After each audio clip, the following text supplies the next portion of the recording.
Hello, gentlemen. Welcome back. It's Confidently Wrong. RIP to my Lakers. Your guys' teams are still They're in it. the most wrong.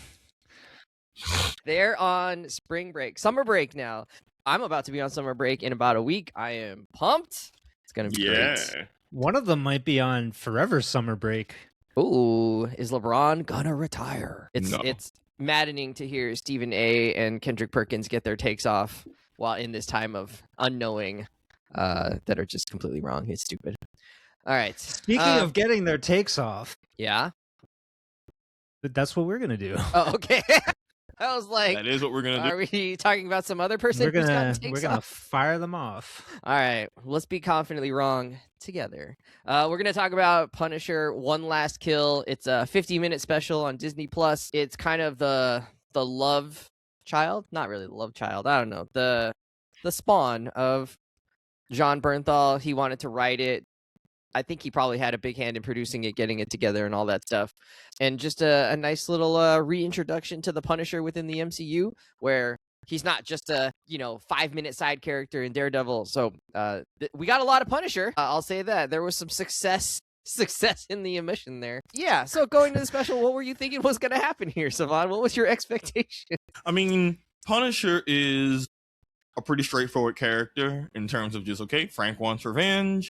And then you have deplorable criminals or just corrupt officials, whoever it is, whatever it looks like. He goes after them with stunning brutality. Like, that's always, what you're going to be getting in a Punisher story.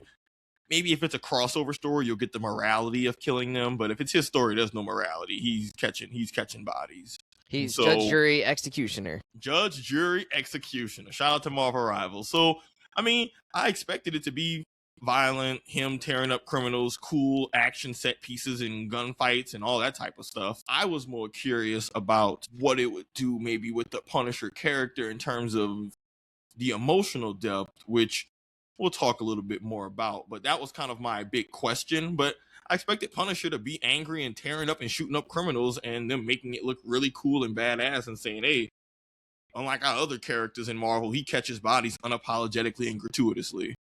And they don't shy away from it. So yeah, And they did not. It's a Punisher thing. You kind of know, the basics of what you're going to be getting, for better or for worse. Well, you could PG-13 him. Well, that's a conversation for later. They did not PG-13 this one.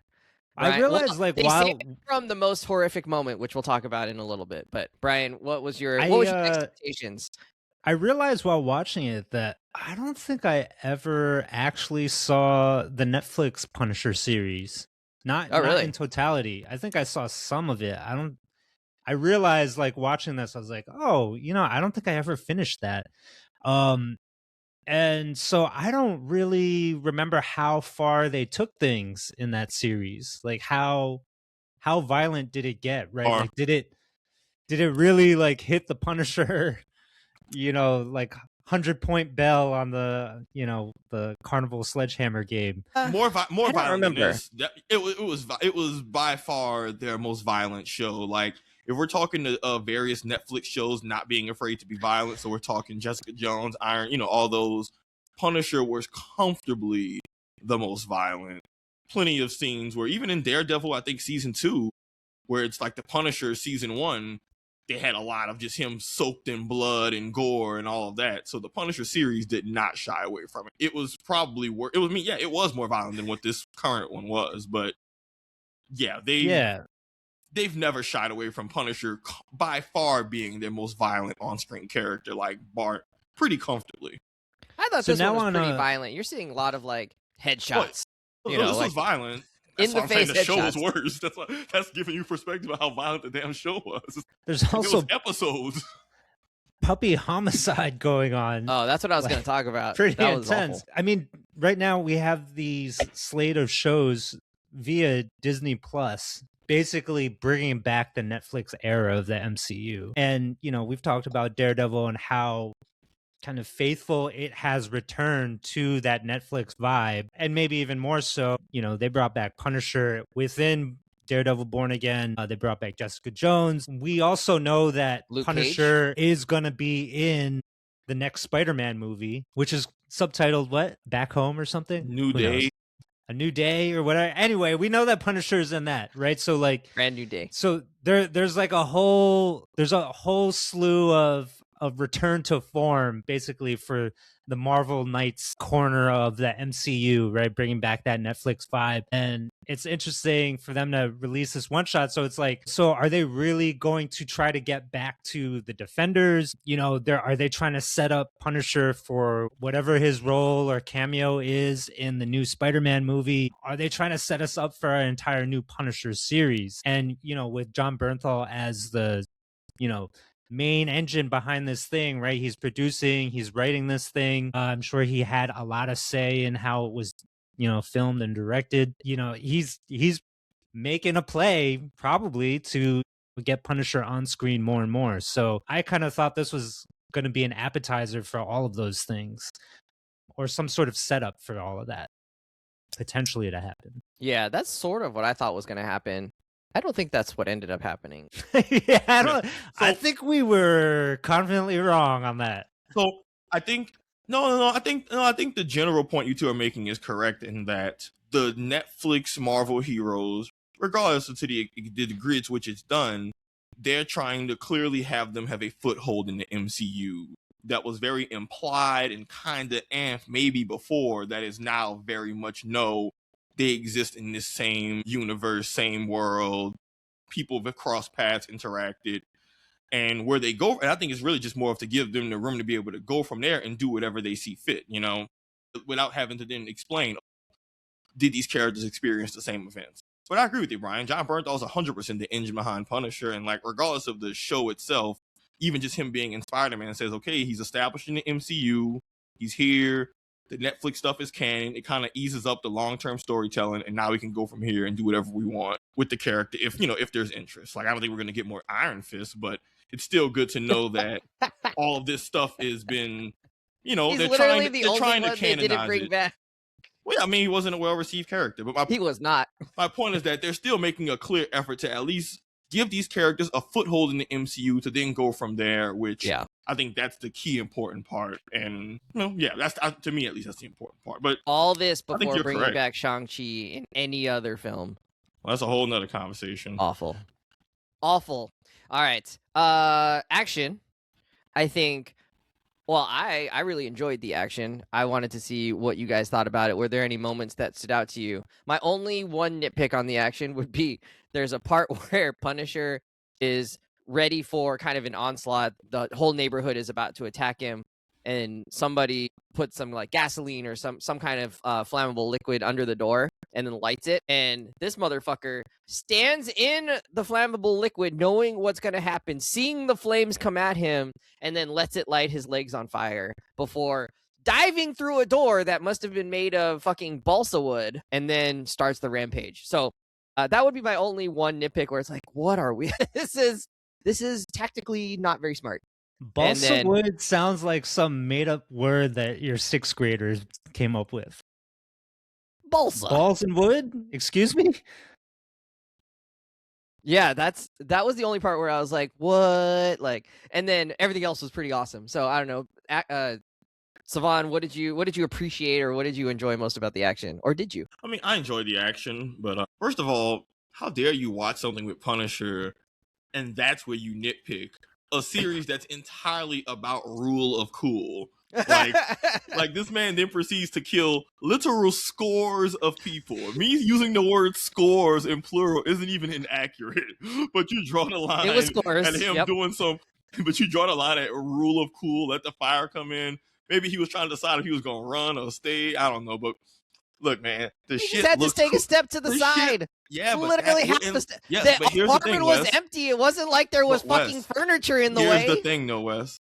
Him diving through the door on fire with his feet and then whooping ass was really, really cool. No, it wasn't. It looked dumb. I thought what you were going to nitpick was the fact that, like, his legs weren't still on fire during the entire fight. They were what on happened? fire. The pants They were a little bit less that... on fire in the next scene.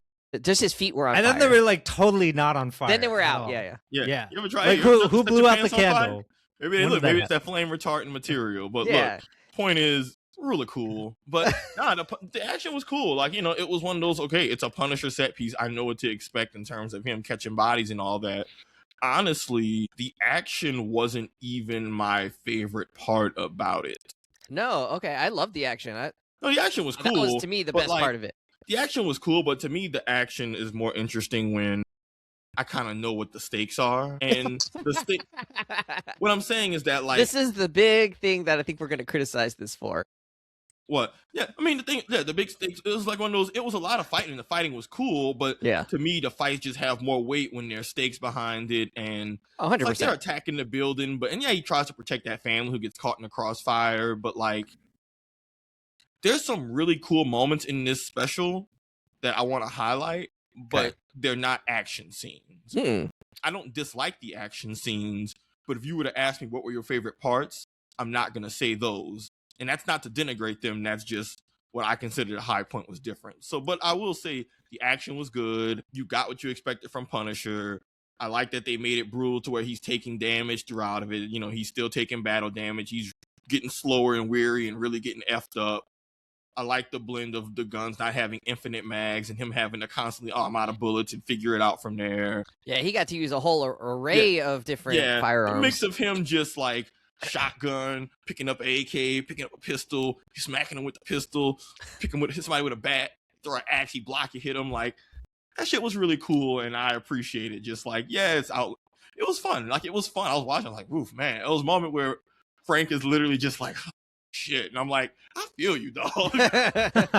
Like, just little moments like that of just, this is just well directed and choreographed. Like, every time I was like, dude, I'm getting tired for you, he would then on screen kind of have a, dude, are y'all done yet? And it's the point in the video game where you're fighting like like bad guys that just keep spawning before you realize, like, oh, I just have to get to the next checkpoint and then I can get past this. It was like, or when the game's objective, there's too many people coming in here. Like, where are all these bodies coming from? It is straight up video game style. Just like, or the next wave. Exactly. Or the objective is just survive. They don't give you any other objective. Like, they don't say get here. They don't say kill this guy. What's the objective? Live. Homie not even trying to go anywhere in particular. He's just trying to fight for his effing life. So, yeah, it did what it was supposed to do. But, yeah, I'll leave it there. Fair enough. Brian, did you like the action?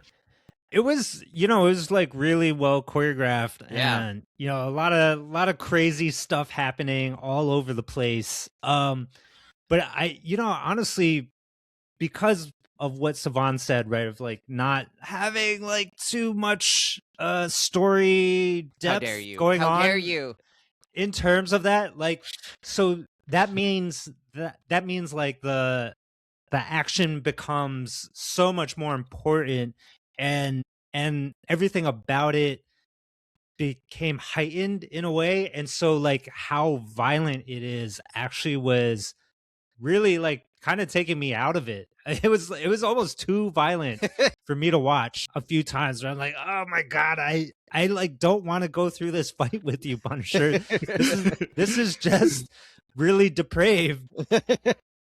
Like stabbing a guy with a pen like 20 times through different entry points in that guy's body, and like to save the girl. That was a lot. You won. That was a lot. That was saving. He was saving the. You got him, and Frank. That wasn't the only one. There's just like a lot of really horrific shit that was happening throughout these fights that were intense to watch, and it was just like making me wonder about why does this feel too much, even though we have seen fights like this in plenty of other movies and shows and whatever. And so it was kind of a weird feeling for me, right? Like I know that Punisher needs to one up Daredevil. Daredevil is already pretty brutal.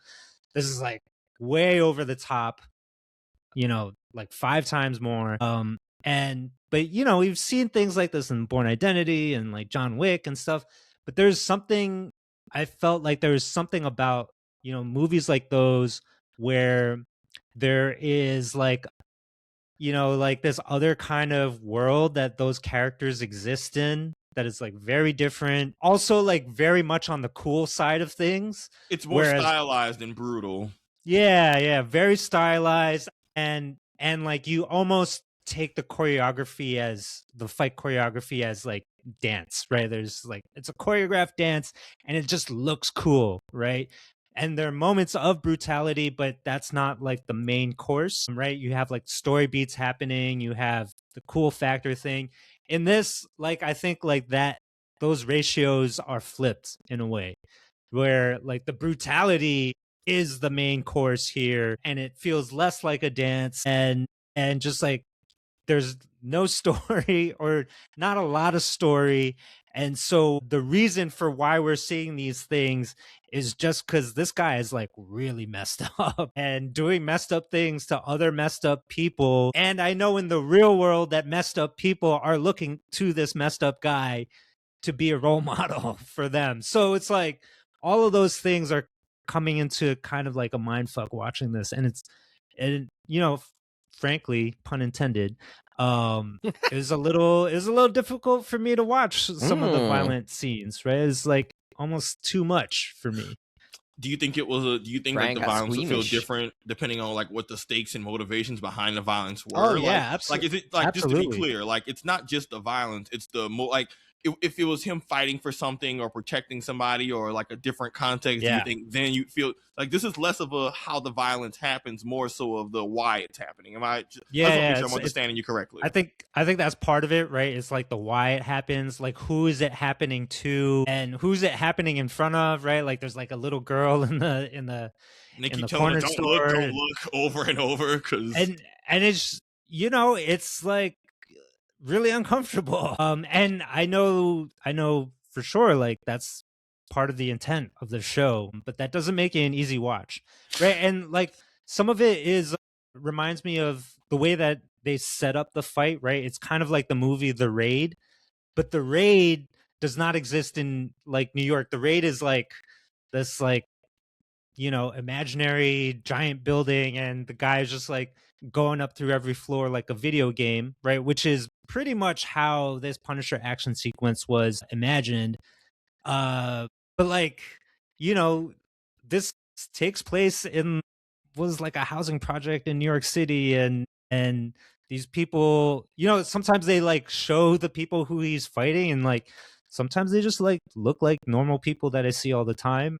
Sometimes they look like, masked goons and whatever, which is, and so I think like that's different too, right? Like if like he's killing mobsters, right, in another scenario, I don't know, there's something about it that's more palatable, right? Like because that is a world that's like very far away, and like it's just kind of yeah. imaginary to us as an audience. Whereas this like felt like Yeah, it's and Brian add to too that, that's not, brutal. and thinking about other like just action sequences in any superhero type genre, a lot of times characters don't kill the generic goons. Often, a lot of times generic goons will get their ass whooped, and Yeah. they still might kill the figureheads and leaders. But sometimes they treat it more as okay, you're just a guy working, or you're a low level thug. But maybe there's a level of power. I don't know. It's hard to make sense of it, right? Because I want to say there's a level of power imbalance of like this generic goon with a pipe that never stood a effing chance going up against the Punisher.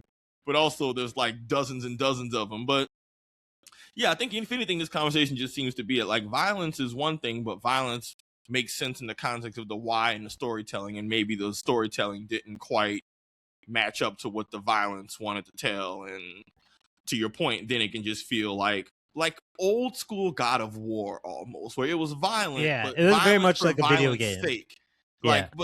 This is almost like like the new God of War violent, but like there's a little bit more context behind it story wise. Old God of War was like, all right, what can we get away with? Yeah. Almost Mortal How Kombat. brutal can we be? Yeah, how brutal can we be for brutal's sake, not even because the character has to or whatever. Yeah, no, that's fair. Yeah. And the tone is like brutal, right? Like the boys can be very violent, but the tone is completely different. It's like played for comedy, or it's played for like satire, it's played for a lot of other reasons. This is just like we're just trying to be really brutal and gratuitous here intentionally, and that's it. Mm-hmm. I don't know that I 100% agree with that, but yeah, I could see where you're coming from on that one. And I think this like goes against what you were saying about being rule of cool too, right? Like some of it was just because it was cool to see Punisher go up against a horde of 100 people coming at him, in waves. And Well, really seeing, cool like, doesn't mean how that you. how he navigates that situation. I don't know. I hear where you're coming from. I didn't think it was like over the top for me in terms of like I could, I wasn't like, oh, I can't watch this. I was just like Frank is just like going to town on these fools. And to be fair, they attacked him. It wasn't like he, it wasn't like he just went looking for all of these people. Oh no, They I came think to from him. a storytelling perspective, not about whether to justify. I think it's just more about how they, the motive, the why, and all of that. Less so the Yeah, but saying like, oh, they're killing he's killing like these low level people. It's like, yeah, but they were coming after him, and he didn't kill the people that were like living there. Like that was all set up by this mob lady boss, which he apparently killed her family off screen or in between, the last time we saw them. just during his various punishing. Yeah, Savon brought up a good point that this was 50 minutes, so we probably shouldn't have a podcast that goes for 50 minutes and makes it be a whole companion piece. So let's keep it moving. I think there are some definite critiques that we might throw at this, besides the fact that they threw a dog under a trash can or a trash truck on purpose, and you just hear like a yelp kind of and see the pain on the owner's face. Besides that moment, there was, I think, a lot of like shortcomings in this one. Brian, what would be your biggest criticism of this show? That Jon Bernthal has like real problems. Have you ever read an interview with this guy? Like, he is intense. This Apparently man, he's like, He used to broken get his nose. fights all the time when he was He's younger. broken his Yeah, nose yeah, like yeah. 14 times, or something like that. He's an actual like bar fighter kind of person. Really? Like, Oh yeah, he was young. and He used to get he fights just all the like time. had like a wayward past and somehow got into acting and has basically like channeled that energy into all of his characters. so a lot of what we see of Punisher on screen, I can't help but attribute it to Jon Bernthal's just like his own mentality, and basically the man wrote a part for himself where he is so broken that he just like screams, not That any Punisher words, roar. just a guttural roar, like over and over to a room full of no one, and that is the story. Like that is basically all we're getting from Punisher as a character in this. And there's like nothing, there's like no humor, there's no other characters, or really very little else to chase any of that or to play off of or anything. And it's just Jon Bernthal going, "Rah!" and you feel bad for him, but like, does that make a story interesting? Maybe not. Yeah, there wasn't anything that he was trying to accomplish in this. We didn't, and it wasn't long enough for us to get to see like different characters or how he interacted. It was just him in a room, like hallucinating different people and getting like, basically his own psyche was denigrating himself through the voices of these other past friends and colleagues. Yeah, real bleak. But not like there wasn't any reason why like that was creating a problem other than it was the problem itself. You know what I'm saying? Like there wasn't anything he was trying to accomplish that it was getting in the way of. It was literally just it was getting in the way of him like living his life. But it didn't seem like he had a life to live. He was living in an empty apartment, with no furniture except like a little box with a chair. I think that was the conflict, Wes. Like, which I know, but he wasn't trying to get out of it. You know what I'm saying? Like no one was trying to help him. There wasn't like. There wasn't a story more to say there. about. We'll get to that after this question, because I mean my critiques is kind of already with to me the action just was my like.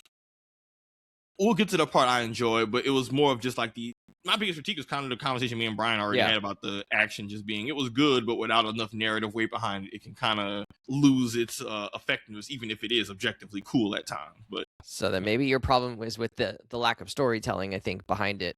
I don't know. I mean, it was sort of like, I'm sad, my family's dead, but it's like we've seen that already. He was not trying to like turn his life around in any like meaningful way. He wasn't in trouble with anybody except like this Nucci lady. I don't know. From Who's the Boss, right? That's the actress from Who's the Boss. Is it? The mom? Anyway, whatever. Who's the boss? The Punisher is. She's much old.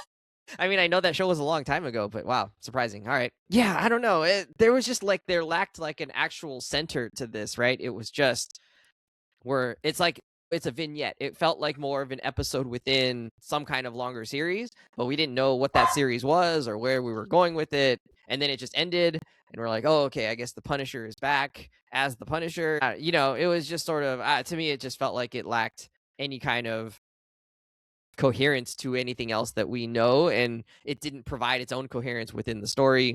Yeah, I don't know. Brian, critiques, things you wish they changed. I mean, the part of what you're saying of it not connecting to other stuff that we're familiar with, aside from or just even itself, it didn't seem to connect to itself. The environment that Punisher lived in, even though he lives in the same New York that Daredevil inhabits, like, felt very different. Yeah.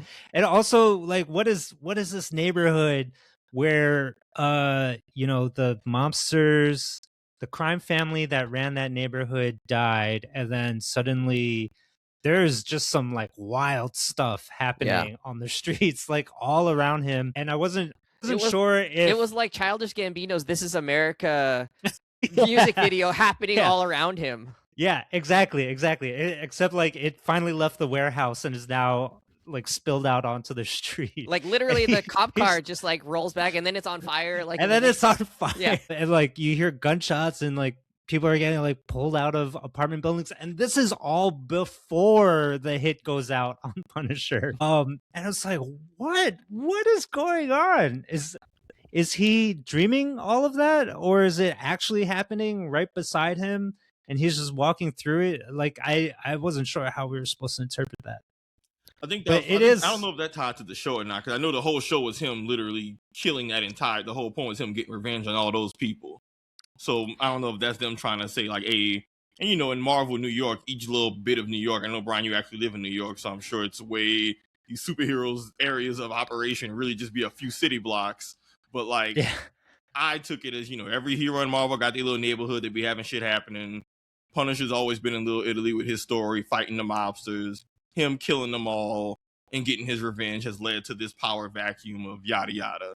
At least from what I know from the previous like Punisher series, and I know the little news story even tried to give you a little bit of like, if you hadn't watched the show, give you a little bit of like, oh, Frank Castle, the last of the people who got revenge. But like, I'm not saying they did it well, but like that was at least the sense I was able to make of it. That was a lot of stuff happening though. Oh yeah, it was absolutely nuts. Like, the city was insane. There's definitely like crime in neighborhood and superheroes, like, their area of interest. But this was like turned up to 11. I think that's what I got to say about the whole 50 minutes to, in its entirety. It's just like it felt weird, the whole time. To be like, wow, this is like an insane level of crime, and there were still like regular people walking around. Like those people would not be there anymore. Like if that was truly how it was, like you'd leave. Like you'd have to. Yeah, you're not serving. Famously coffee in Danish. Like regular folks famously leave bad neighborhoods because but like you couldn't actually stay there. Like it's not that like you they would be hiding out. They're not out on the street. Yeah, exactly. When that's happening. I mean, people were just getting like hit with baseball bats just left and right down the street. Like you couldn't. And then at the very end, like the couple was walking down the street. Like they look like a regular normal couple, like enjoying a nice date. And it's like, like that's not where people are gonna go hang out for nice date nights or date walk afternoons. Anyways, Savon, what did you like about the story? What did you not like? What did you want to say about that? No. It sounded like you had something to say. You were like, oh, I'm about to be fighting for my life. Though. I don't know. All right, say it. Let's go. That's what this is for. I mean, I like the parts where Frank wasn't fighting and killing. Like, I enjoyed those parts of it. I like that I thought did a good job of portraying the PTSD his character's experience through just all the bullshit that he's been through via Daredevil, his series, all of that. Dude's been through hell and back. Yeah, I agree even with that. In the Punisher series, like, I don't remember if it was the Punisher series, but the Punisher series even reminds you, like, hey, man, them people got killed. His family got killed in front of him. Like, yeah. I know we see that meme of him saying, no. Like, that was when his family gets murked in front of him. But it, like, I like that it wasn't afraid. The very first, like, the first 15 minutes or so was really just him having psychotic breaks, hallucinating all his past friends, which I enjoyed that part because I remember these various characters. Some were cool. One was like I think a army he was like a therapist, or the older guy, Kurt, was like a VA and was like did therapy shit and all of that. And I remember those from those callbacks to the OG series that I appreciated. I like that the driving motivation in in this little, mini, one shot thing was that he has gotten revenge. They made it clear that the people he killed and wanted revenge, it's more or less over. His thing is more so, what do you do when all revenge is all you gave a damn about, and how do you continue to motivate? And he's like, all right, is he gonna kill himself? What's his motivation? And like, I actually like that part. Like, that's what I was kind of hinting at before, of I like those parts more than the action, because with the action you've kind of seen it, but I like them wrestling with the question of, what does someone who's essentially become a broken monster do when they finally gotten revenge? What does the dog do when it finally catches the mail truck? And he has to really answer that question, and he's carved. It captured the dumpster truck, actually. Oh my god, yes. But I enjoyed those parts. There were parts where I felt, oh man, this is really bleak, and I genuinely feel bad for this character. And I don't know what peace looks like for someone who's been through the awful shit that he's been through. And the part where he's clearly given up on the punishing shit because he's not trying to get involved, and he's become so numb and apathetic to it all. But I don't know, I appreciated that. And even though it was a simple bit of storytelling of, okay, yes, I ultimately liked that, despite the action kind of getting hollow at times, I liked the main beats of searching for purpose, got revenge, doesn't know what to do, contemplates taking his own life, can't go through with it, is trying to figure out what his light, what his fire is, still finds it because he just can't let innocent people just struggle or been through what he's been through. And I like the moment where he has a very clear moment of, okay, man, you can get revenge on a girl right now and go after them or help the people. I appreciated that moment of, okay, cool. He's not letting revenge, even though he's a character whose entire bit is revenge. He lets revenge go in order to do the right thing of someone who he can, relate to on a level. And so it's not the deepest storytelling. I don't expect that from a Punisher or really anything, but I appreciated those parts of the story. And I actually would have liked if we had gotten more of that, which we got really long action set pieces. But I would have been fine if we had just gotten more of the frank reckoning with, what is my life now that I've gotten revenge? I think that's always a cool story to tell, or at least trying to open it up.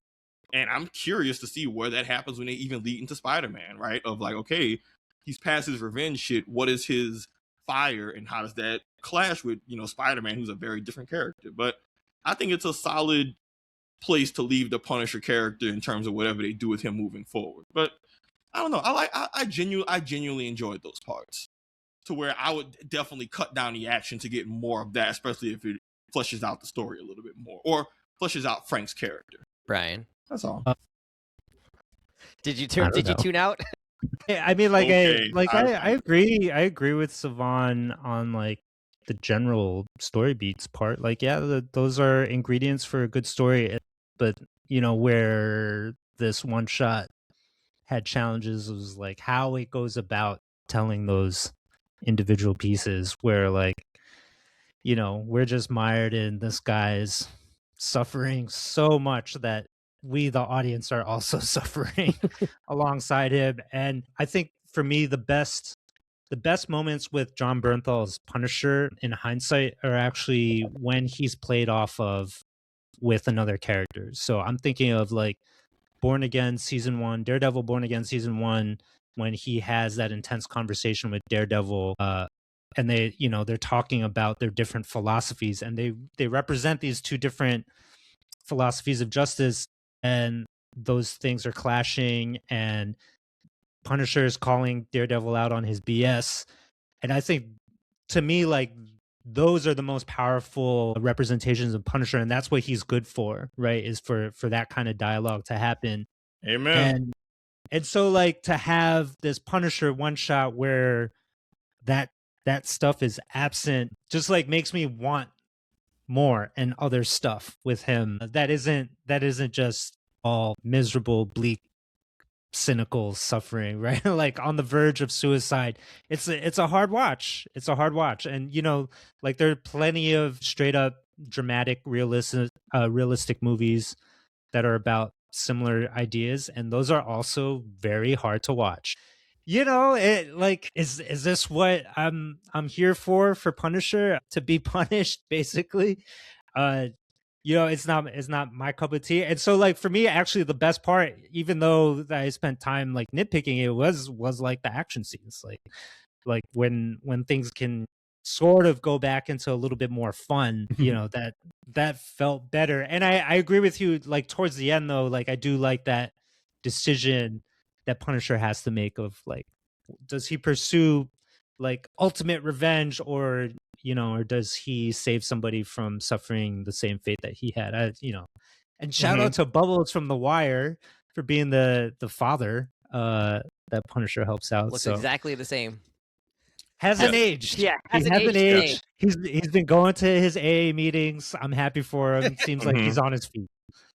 No, Brian, I think the best summation of all this is that Punisher is best as a character who challenges other people's morals because of his sympathetic story and somewhat relatable motives, and that challenges people. That's why he was such a prominent part of Daredevil season 2. It was damn near a Punisher's. It was really kind of their co-season, but it worked because he challenges people. But to your point, it's a two-way street where if he's not being challenged about his killing, it starts to just kind of just be like violent. It kind of just becomes like the guy who wants a reason to shoot people fantasy rather than what's the morality between justice and I think that was great, Brian. I loved it. Thank you.